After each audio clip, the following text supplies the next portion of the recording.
Stori, hen blant bach, Hugan Fach Goch, gan Helen Craig, addasiad Emily Hughes. Cedwyr pob hawlfraint, all rights reserved. Diolch I Gwas Gomer am ei cydweithrediad. Thank you to Gwas Gomer for their cooperation. Un tro, roedd geneth o'r enw Hugan Fach Goch, ac roedd ei nain wedi gwneud clogin coch a chap arno iddi, i'w chadw'n glid ac yn gynnes pan fyddai'n mynd allan. Mewn bwthyn tu draw i'r goedwig roedd nain yn byw. Doedd hi ddim hanner da, ac roedd Hugan Fach Goch yn mynd â basgeidiad o gacennau iddi. Cadw at y llwybr, cymer di ofal, a phai ti a siarad efo neb dieithr, siarsiodd ei mam. Iawn, addawodd Hugan Fach Goch. I ffwrdd â hi drwy'r goedwig, roedd hi'n ddiwrnod braf, yr haul yn tywynu, yr adar yn canu, a Hugan Fach Goch wrth ei bodd. Ond cyn bo hir, gwaniodd golau'r haul, ac aeth y goedwig I gyd yn ddistaw. A phob hyn a hyn, clywai Hugan Fach Goch, rhyw hen sŵn rhyfedd. Siffrwd sibrwd. Gwasgodd Hugan Fach Goch ei chlogin yn dyn amdani. Ymlaen â hi, ond roedd yr hen goedwig dywyll yn tywyllu bob munud, a'r coed yn tyfu'n fwy ac yn fwy. Teimlai Hugan Fach Goch yn fychan fach. Siffrwd sibrwd. Cerddodd Hugan Fach Goch yn gyflymach. Yn sydyn, daeth at lanerch yn llawn blodau. O, fe gasglai rhai nain, meddai hi, gan anghofio'i hofyn a rhybydd ei mam. Symudodd o flodyn I flodyn, nes roedd ganddi disw mawr. Ond pan edrychodd o'i chwmpas, welai hi ddim golwg o'r llwybr. Dechreuodd grio. Wyt ti angen help, gofynnodd llais o'r tu ôl iddi.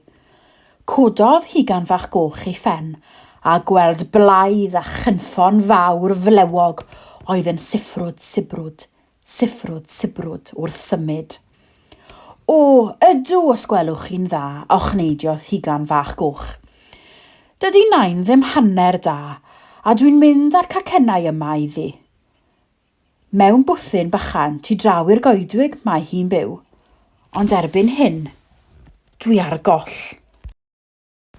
O'n i'n iawn ble mae'r bwthyn, fedra I ddangos y ffordd I ti, meddai'r blaidd, gan ofalu cuddio ei ddannedd miniog. Aeth â Hugan Fach Goch at lwybr. Dyma'r ffordd I gartref dy nain, meddai, a diflannu I ganol y goedwig. Sibrwd.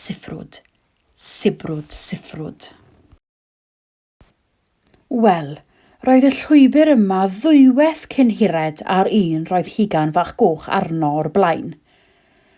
Tra oedd hi'n mynd ar hyd y llwybr hir, troellog, brysiodd y blaidd ar hyd llwybr byrrach a chyrraedd bwthyn nain o flaen Hugan Fach Goch. Curodd y blaidd ar ddrws y bwthyn. Roedd nain yn meddwl mai Hugan Fach Goch oedd yno, a galwodd, cod y gliced a tyd I mewn ngyneth I. Pan welodd nain y blaidd, llewygodd. Gwthiodd y blaidd hi o dan y gwely i'w bwyta nes ymlaen.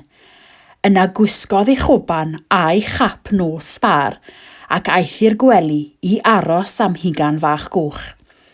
Cyn bo hir, fe gyrhaeddodd hi'r bwthyn a chiro ar y drws.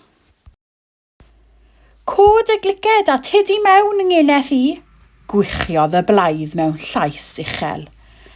Agorodd Hugan Fach Goch y drws, ac aeth I mewn. Craffodd ar ei nain. O nain, dyna glistiau mawr, sgynnoch chi, meddai Hugan Fach Goch. Gorau'n y byd I mi gwrando be sy gen ti i'w ddweud ngyneth I, crewgiodd y blaidd. O nain, dyna lygaid mawr sy'n gynnwch chi, meddai Hugan fach goch. Gorau yn y byd i dy weld di ngeneth i, crewchodd y blaidd. Ond nain, dyna ddannedd mawr erchyll sy'n gynnwch chi, meddai Hugan fach goch. Gorau yn y byd i dy larpio di, chwyrnodd y blaidd, gan neidio allan o'r gwely i geisio dal Hugan fach goch. Ond roedd hi'n rhy gyflym iddo, a rhedodd allan drwy'r drws. Gwibiodd y blaidd rownd a rownd y bwthyn ar ei hôl hi. Gwelodd coediwr oedd yn gweithio yn ymyl y bwthyn, y blaidd yn ceisio dal Hugan fach goch. Rhithrodd yno a tharo'r blaidd ar ei ben a'i fwyell. Roedd yr holl sŵn wedi deffro nain, a daeth allan o dan y gwely.